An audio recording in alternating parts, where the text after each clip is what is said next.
Gálatas capítulo 6, nós vamos ler apenas 2 versículos, e é um versículo assim, bem tranquilo.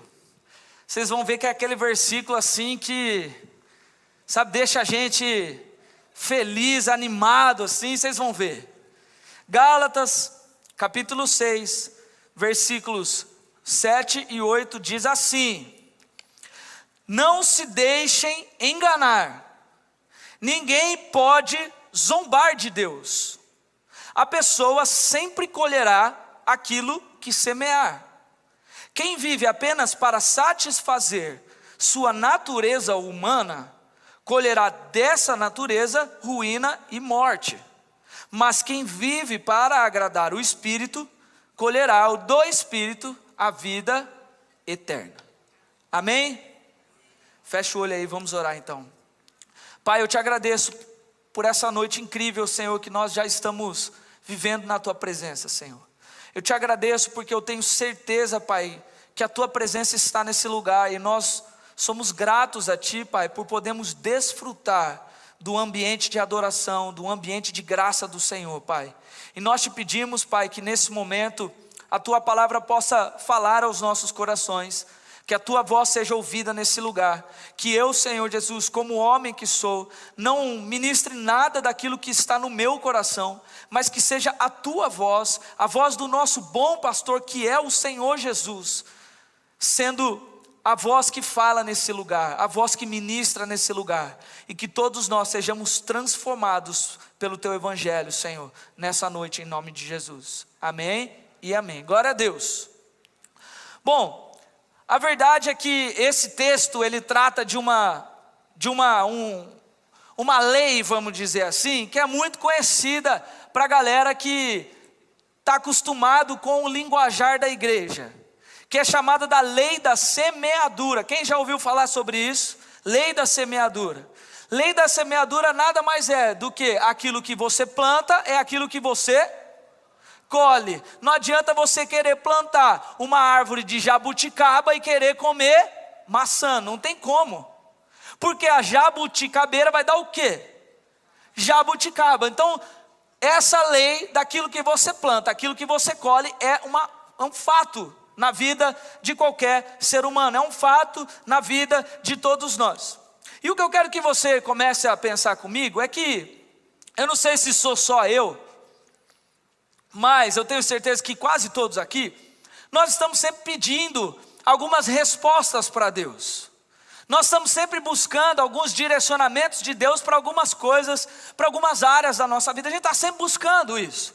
E aí, eu não sei aqui, quem já pediu uma resposta de algo para Deus? Quem já pediu, Deus, fala para mim o que o Senhor quer. Fala para mim o que o Senhor quer fazer, o que o Senhor quer falar, sei lá. A gente está sempre pedindo.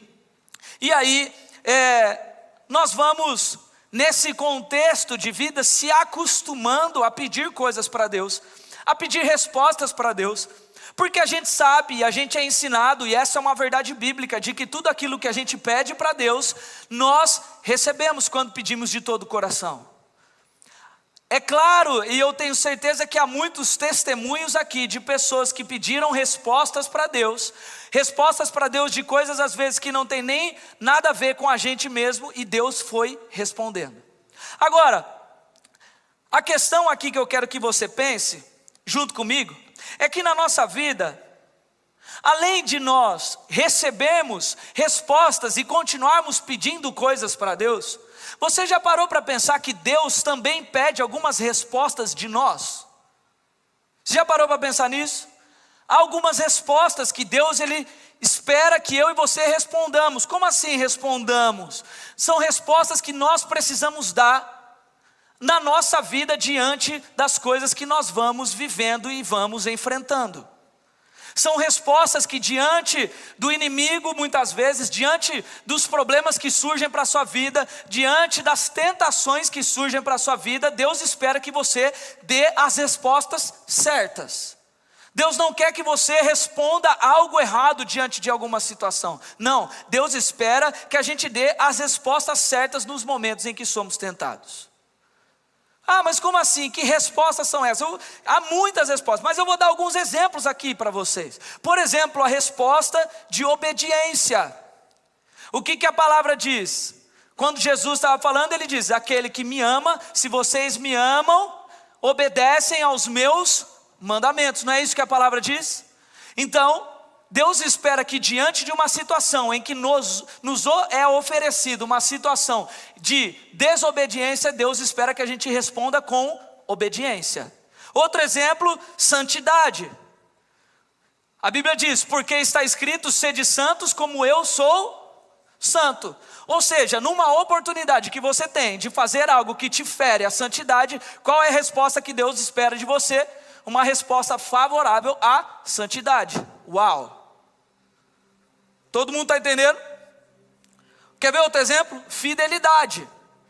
Olha só o que diz lá em 1 Samuel: temam o Senhor e sirvam a Ele fielmente de todo o coração.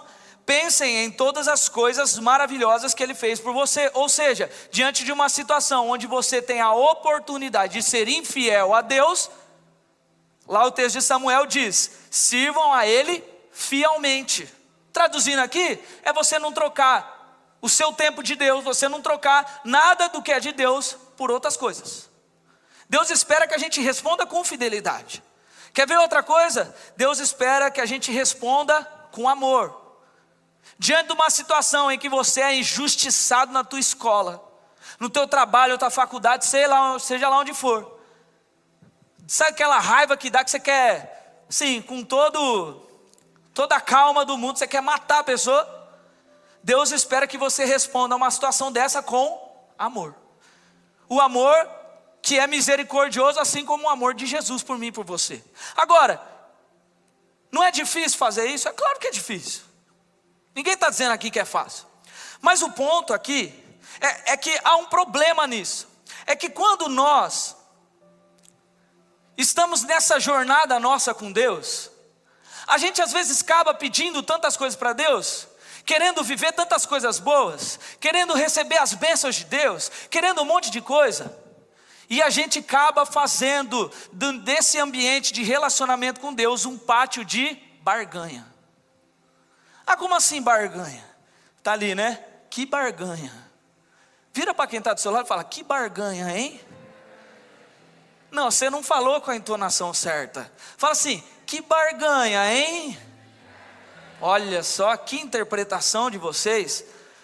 Como assim barganha? Olha só, olha o que significa barganha. Diz assim: barganhar é o ato de trocar de forma fraudulenta ou não um objeto por outro. É a força de uma pessoa ou grupo ao discutir preços, colocando pressão e exigindo, por exemplo, maior qualidade e menor preço. Isso é a barganha. Ou seja, é tipo uma negociação onde somente uma pessoa lucra e o outro já era. É mais ou menos isso. Sendo que a verdade da nossa vida com Jesus não é essa. Imagina você querendo falar assim: não, eu quero viver tudo que me é de direito. Quero ser feliz, quero ter prazer, tudo assim. Aí Deus vem e fala para você: não, mas diante de uma situação de pecado, eu quero que você diga não. Aí você fala assim: ah, mas não sei, né? Será?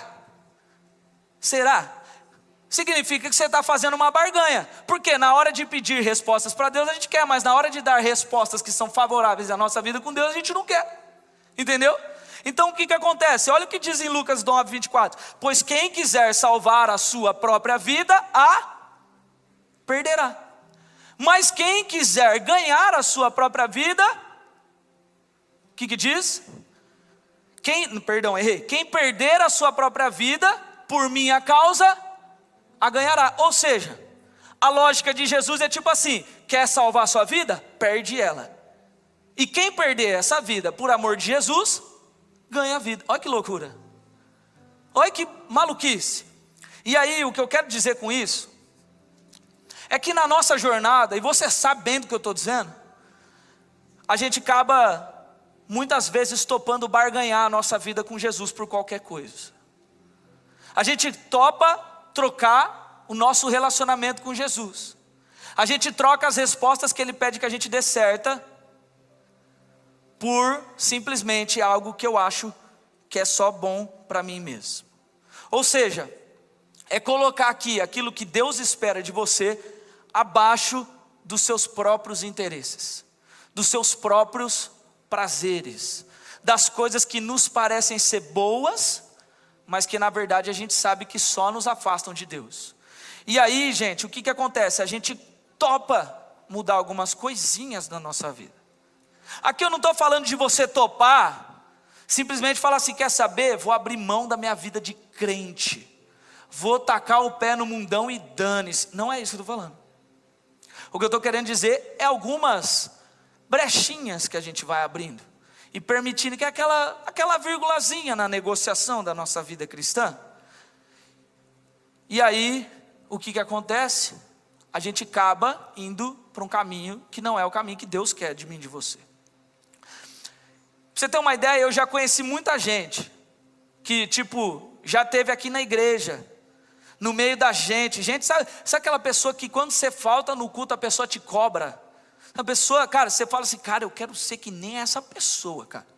Essa pessoa é uma pessoa de Deus, uma pessoa diferenciada, uma pessoa firme com o Senhor. Só que aí, cara, vai passando o tempo, vai passando os anos, a mesma pessoa, totalmente perdida. Você fala assim, cara, o que aconteceu? O que aconteceu que, essa pessoa antes ela era, cara, uma pessoa íntegra, uma pessoa correta, e agora está, passando o rodo nas minas. Está ficando geral com todos os moleques que aparecem na frente. Vai na festa caipira, beija até a boca do palhaço lá. Ai, que vergonha, né? Ai. Gente, isso é porque a gente topa repensar o que é certo ou errado. Essa é a verdade. Eu lembro que uma vez eu estava discutindo com uma amiga minha. A minha amiga, ela estava ficando com um mano. E aí ela estava falando assim, eu tenho certeza com ela, a melhor maneira que nós temos de ganhar a nossa vida com Jesus, de guardar o nosso coração, é tendo relacionamento. Você que namora, fala para mim, é possível você namorar uma pessoa sem ter tempo com ela? É possível você ter um bom relacionamento sem conversar? Sem nunca se falar? Vão se falar uma vez no ano. Olha, nesse período, esses 5 dias do ano nós vamos conversar, o resto não. É possível? Mas tem gente que topa fazer isso com Deus. Topa falar assim, não, no acampa eu vou amassar. Vou chegar lá, mas eu vou rasgar meu coração. Mano, o Levi vai cantar uma música que eu nunca ouvi na vida, eu vou cantar como se eu soubesse ela há 10 anos. Eu vou rasgar o coração. Aí você faz de 5 dias da sua vida um tempo de relacionamento com Deus que você topa negociar todos os outros dias do seu ano. Aí o que acontece? Tudo por causa do quê? Quais são as desculpas que a gente usa hoje? Cansaço. Pô, tô cansado. Pastor, você já estudou para o vestibular? É puxado. Pô, não dá. Pastor, você já estudou na escola que eu estudo? Não dá. Ou agora a moda qualquer, pastor, eu tenho TDAH. Começo a ler a Bíblia, começo a pensar na novela. Eu sou assim, quem falou aí? Mas a verdade é que é o seguinte, para algumas outras coisas, esse problema nunca afeta nós. Engraçado que o TDAH, quando você está lá jogando um game, ele não ataca. Mas na hora de fazer uma oração, tem gente que fala, pastor, eu fecho o olho, eu começo a ver Disney, começo a ver Paris, outras coisas. Fala, irmão, hora de olho aberto, tá tranquilo. Você foca em Deus assim, olha para a Bíblia e fala, eu vou orar olhando para a Bíblia. Mas o que eu quero dizer, gente, é que é muito perigoso isso. Sabe por quê? Porque eu estou falando de algo que são pequenas coisinhas. É uma negociação um pouquinho ali, que a gente vai abrindo algumas margens, algumas brechinhas, a gente vai liberando algumas coisas na nossa vida, e é perigoso. A gente fica às vezes movido por desafios que vão aparecer na nossa vida, desafios do tipo assim, cara, você vai ficar nessa escola e não vai se relacionar com as pessoas. Só que você olha para a sua escola, um grupo é maconheiro, outro grupo é sei lá o quê, o outro grupo é não sei o quê. Gente, é verdade, mas a gente às vezes se sente no desafio de falar, não, eu vou me integrar neles. E aí o que acontece, gente? Isso é perigoso, porque é questão de tempo para a gente começar a ver a nossa vida com Deus ir para um lugar de ruína, ao mesmo tempo em que nós estamos negociando a nossa vida com Deus, negociando o nosso relacionamento com Deus, abrindo brecha para o pecado entrar no nosso coração e nos fazer dependentes do pecado. Isso é muito difícil e é muito perigoso. E olha, eu vou te falar uma coisa, Satanás, ele é astuto, gente. Ele vai sempre buscar os momentos certos para negociar com a gente. Ele não vai negociar com você nas coisas em que são fáceis para você lidar. Ele não vai negociar com você nas coisas que não vão simplesmente abalar. Lembra, por exemplo, de Jesus. Jesus, ele foi tentado por Satanás praticamente 2 vezes. Uma, ele estava fraco no deserto com fome, e a outra, ele estava fraco no Getsêmani porque sabia que ia sofrer. Tanto é que ele vira para os discípulos e ele fala o quê? Vigiai e orai, porque o espírito está pronto, mas a carne é fraca. Aí você está achando que Satanás, quando vier tentar a sua vida, vier tentar fazer uma negociação com você, daquilo que você pode abrir mão ali da sua vidinha com Deus, daquilo que você pode negociar, do seu tempo e tudo mais, você acha que Satanás vai chegar e fazer isso no momento de fortaleza sua? Não. Ele vai chegar nos momentos em que a gente está abalado, ele vai chegar nos momentos em que a gente está com o coração, às vezes, preocupado com outras coisas. E, gente, vamos ser sinceros, a gente fica muito abalado. A gente fica abalado constantemente. A gente fica abalado com um monte de coisas. E aí, gente, o que acontece? Essa negociação vem. E o ponto que eu quero que você entenda aqui, para a gente continuar caminhando, é que são nesses momentos em que é colocado para você a oportunidade de escolha. E se você escolhe negociar coisas que você sabe que Deus não quer que você negocie, a gente volta lá para o nosso texto. Infelizmente, você precisa estar ciente de que às vezes escolhas assim nos levam para lugares ruins. Por isso que tudo aquilo que você planta é aquilo que você colhe. Se você planta uma vida desregrada com Deus, você vai colher uma vida complicada.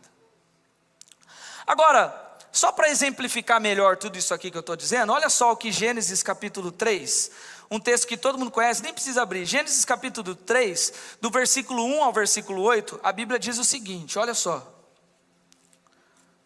Gênesis capítulo 3. Está contando a história de 2 personagens muito conhecidos. Olha só o que diz. A serpente era o mais astuto de todos os animais selvagens que o Senhor Deus havia criado. Certa vez, ela perguntou à mulher: Deus realmente disse que vocês não devem comer do fruto de nenhuma árvore do jardim? Olha que pergunta. A perguntinha simples, básica. Qual que deveria ser a resposta de Eva aqui?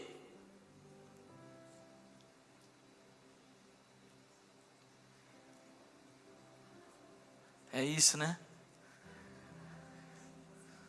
Olha a resposta que ela dá. Podemos comer do fruto das árvores do jardim, respondeu a mulher. É só do fruto da árvore que está no meio do jardim que não podemos comer. Deus disse, não comam e nem sequer toquem no fruto daquela árvore. Se o fizerem, morrerão. É claro que vocês não morrerão, a serpente respondeu à mulher. Deus sabe que no momento em que comerem do fruto, seus olhos se abrirão e, como Deus, conhecerão o bem e o mal.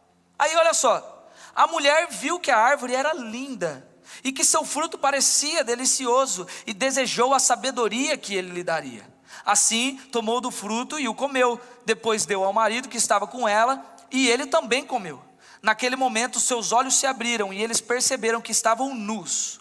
Por isso costuraram folhas de figueira umas outras para se cobrirem. E quando soprava a brisa do entardecer, o homem e a sua mulher ouviram o Senhor Deus caminhando pelo jardim e se esconderam dele entre as árvores. Olha só, se liga no que estava rolando aqui. Eva estava lá suave, estava lá de boa, tranquila, caminhando no jardim, quando de repente surge um animal que na verdade era exatamente o inimigo, Satanás, o capiroto que tenta contrair você hoje em dia. Ele vai através da serpente e fala com ela para propor uma ideia nova. propor um pensamento. Vamos pensar aqui. O que ela fala aqui? Ela fala assim, olha só, Deus realmente disse que vocês não podem comer do fruto de nenhuma árvore do jardim? O que Deus tinha dito para ela e para Adão? Vocês não devem comer do fruto da árvore que está no meio do jardim. O que a serpente pergunta? Vocês não devem comer do fruto de nenhuma árvore? Olha como é uma pergunta capciosa. Uma pergunta que o que aconteceu? Fez Eva começar a pensar. Falou, nossa, diferente, né? Estranho. Mas aí olha só. Satanás, começa a propor algumas coisas que parecem ser muito boas para Eva. Fala assim, primeiro, certamente vocês não morrerão.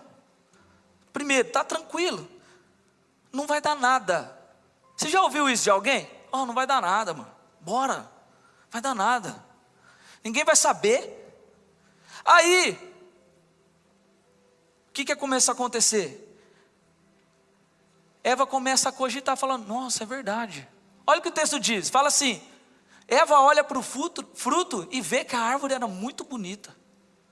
Eva vê que o fruto parecia delicioso.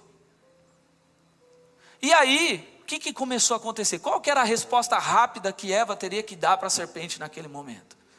Falou, certamente não morrerão. Não vai dar nada. O que Eva tinha que responder? Sai fora. Deus falou para eu não comer, eu não vou comer. Ponto final. Mas Eva começa a cogitar. Sabe o que é isso? A abertura da negociação. Olha, é verdade. Não tinha parado para pensar nisso? E aí o que começa a acontecer? Aqui está a queda do ser humano. E olha, gente, deixa eu falar uma coisa. Qualquer semelhança a isso aqui que eu estou contando, na nossa vida, não é uma mera coincidência. Essa é a realidade de como o inimigo vai fazer comigo e com você. Satanás vai começar a plantar alguns pensamentos para mim e para você, que vão fazer a gente cogitar de coisas que talvez não firam a nossa vida com Deus, mas que vão atrapalhar a nossa vida com Deus, até te levar à ruína. Você quer ver? Vou dar alguns exemplos aqui, e é difícil falar isso que eu vou falar, mas eu vou falar. Quer ver uma coisa, por exemplo, que acontece? Tem gente que abre negociação, por exemplo, as meninas. Abre negociação com a vida de Deus, com a vida que Deus espera de você, por conta de uma mera situação onde dizem que hoje a menina para ser elogiada, a menina para ser amada, a menina para ser curtida pelas pessoas, ela precisa sensualizar. Agora, você que é uma mulher de Deus, você acha que Deus espera que você fique sensualizando para as pessoas olharem para você?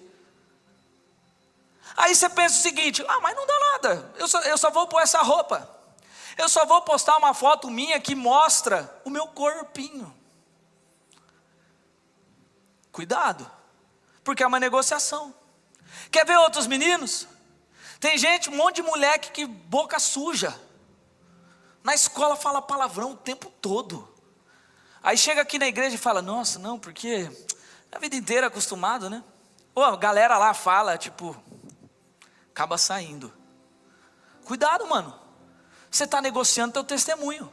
Você está negociando a tua postura. Agora quer ver um negócio que pega para os dois também, envolvendo um pouco disso aqui que eu estou falando? O seu olhar. Quer ver um negócio que Satanás sempre propõe para eu e você negociar a nossa vida com Deus? E que a resposta deve ser, se for necessário, fechar os olhos? É o lugar que você olha. Tanto o menino quanto a menina. Está passando a mina bonita do seu lado, o menino olha para o quê? Para o sorriso? Claro, né? E a menina olha para o quê? Para o tanquinho. Meu irmão, deixa eu te falar uma coisa. Toma cuidado com as portas que a gente vai abrindo para negociação. Sabe por quê? Porque olha só. Quando você fica olhando, você se permite olhar para coisas que Deus não quer que você olhe.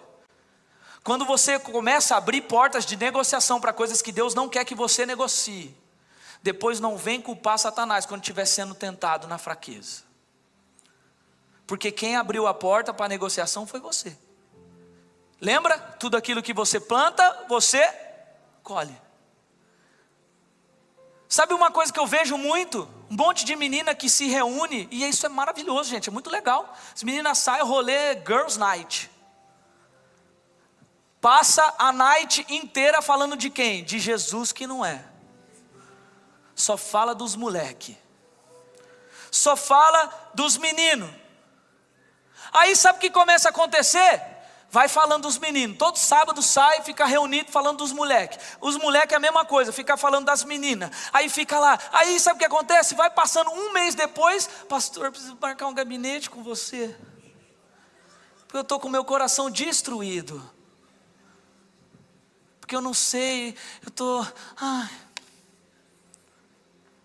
Vocês riem, mas é verdade. O que eu quero dizer, gente, é que nós não podemos abrir negociação de coisas que Deus espera que você se posicione ao contrário. Porque senão nós vamos barganhar a nossa vida com Deus. E quando a gente faz isso, a gente perde a nossa vida com Deus. Olha só, voltando para o texto, olha só.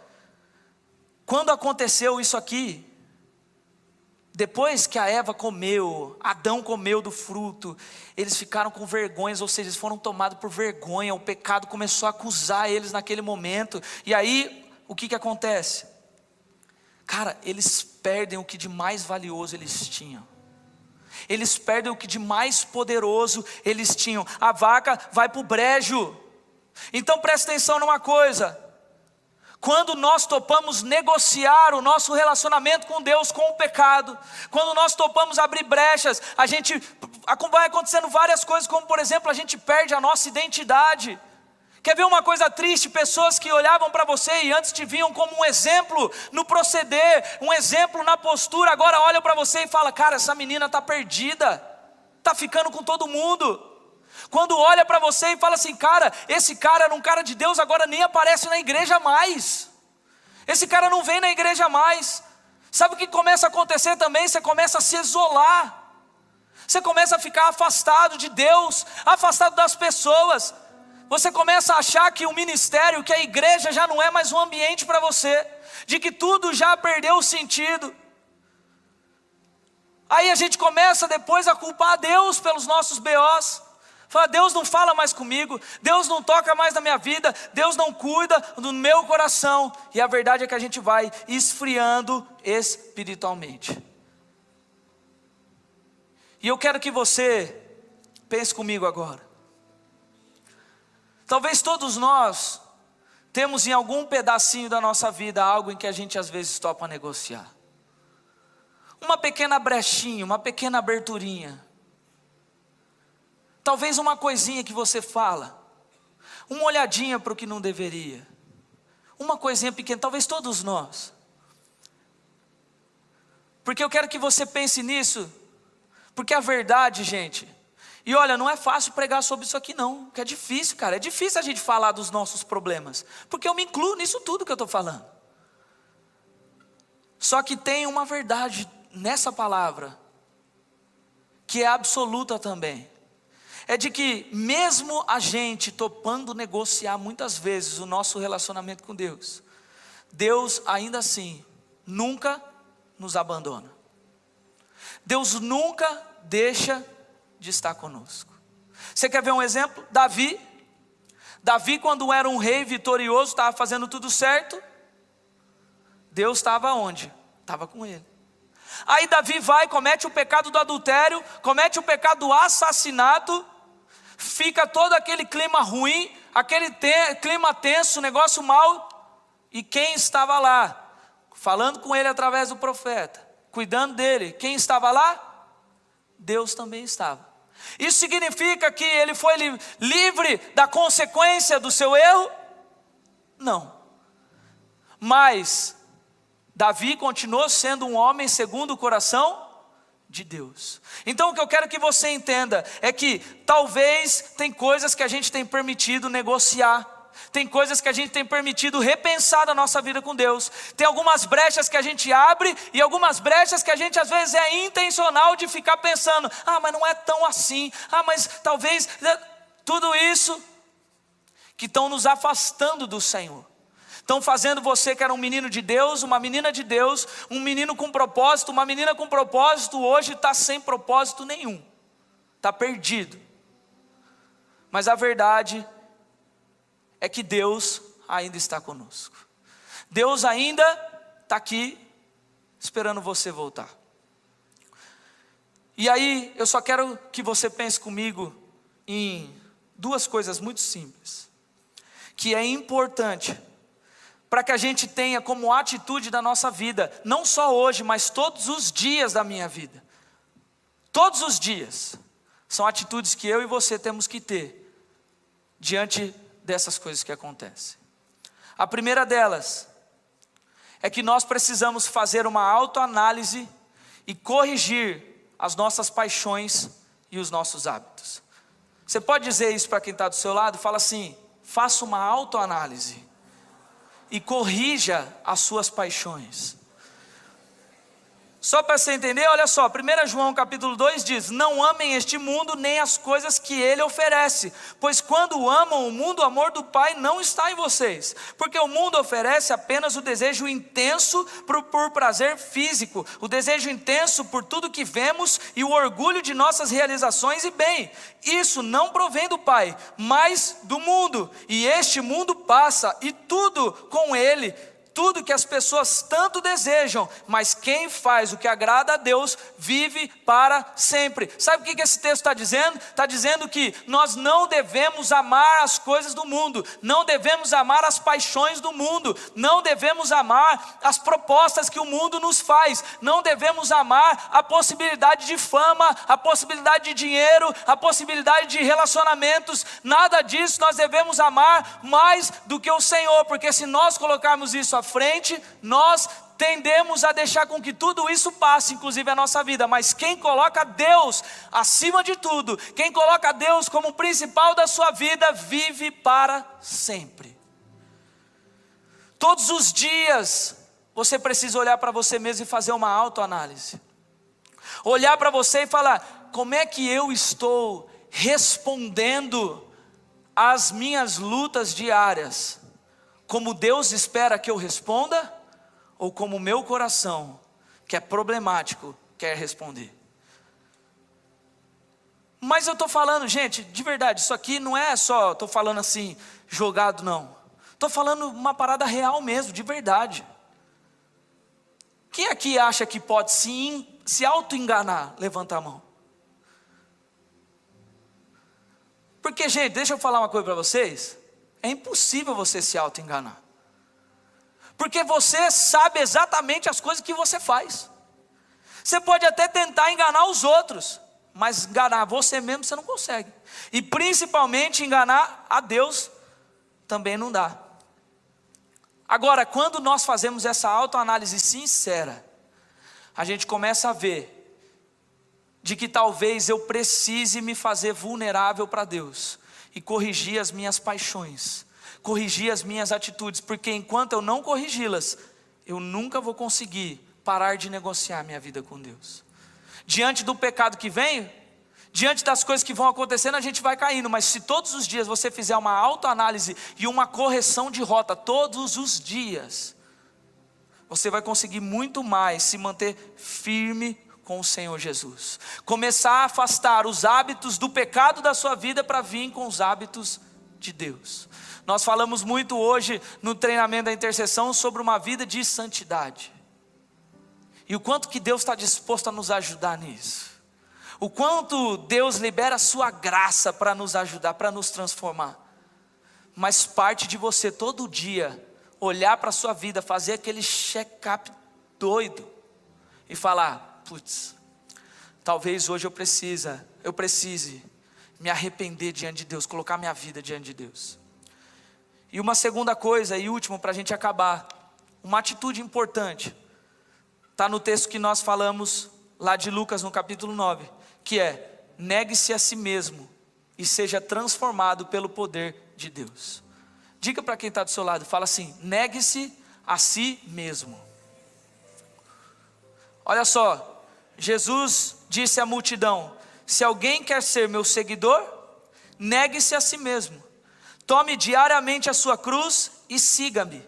Se tentar se apegar à sua própria vida, a perderá, mas se abrir mão da sua vida por minha causa, a salvará. Sabe o que eu estou querendo dizer? É que o maior desafio que nós temos como cristãos é entender que a nossa vida não é aqui.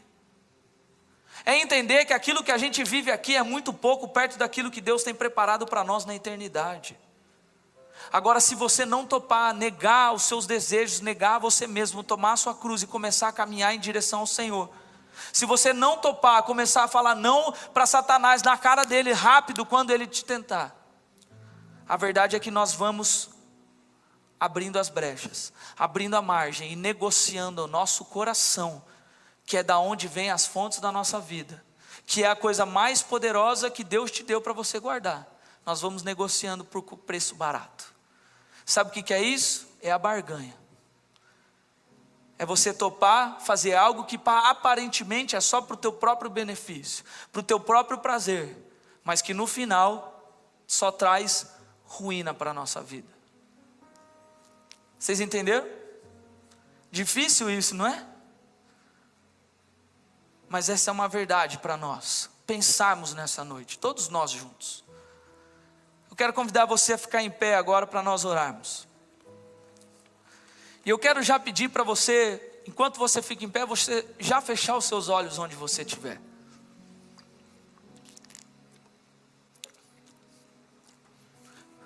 Porque tem alguns momentos, tem algumas palavras que às vezes os pastores, e eu mesmo trago aqui, que é tão gostoso a gente ouvir. Palavras que nos dão ânimo, palavras que nos encorajam. Mas a verdade é que tem momentos que a gente precisa parar um pouco e refletir de como é que está a qualidade da nossa vida com Deus. Como é que eu tenho andado os meus dias? Como é que eu tenho cedido às coisas que tentam acabar com a minha vida?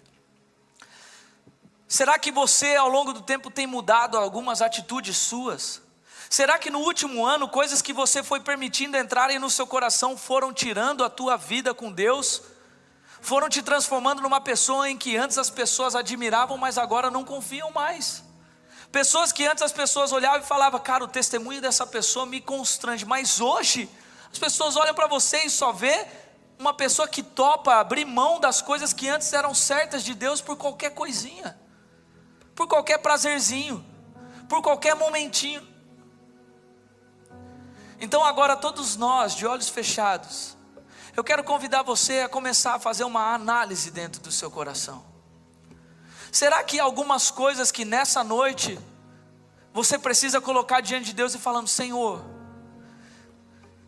talvez em pequenas aberturas, pequenos momentos eu tenho topado negociar?